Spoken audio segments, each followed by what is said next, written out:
l'attenzione è sempre orientata agli alberi, ma Vaia è stato molto, ma molto più che alberi abbattuti, è stato una devastazione di opere di difesa del suolo, di viabilità, di acquedotti, di fognature, di linee elettriche, è stato uno scenario molto complesso.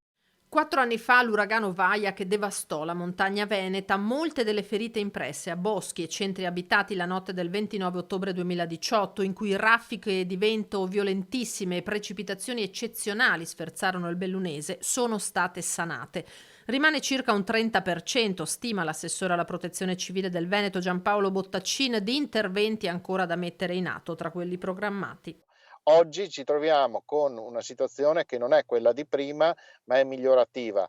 Precedenti criticità sono state affrontate e risolte con i contributi riversati sul territorio dopo il disastro di Vaia, ma quell'evento eccezionale lascia dietro di sé una lezione che è anche un avvertimento per il futuro.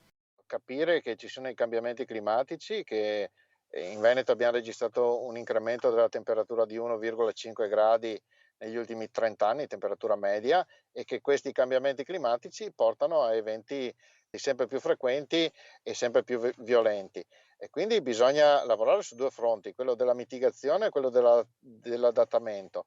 Questo inizia dal singolo cittadino, con l'autoprotezione, con la conoscenza di quelle che sono le informazioni di base, anche ascoltando gli allertamenti e dall'altra parte abbiamo messo in campo opere per 1 miliardo di euro di difesa del suolo.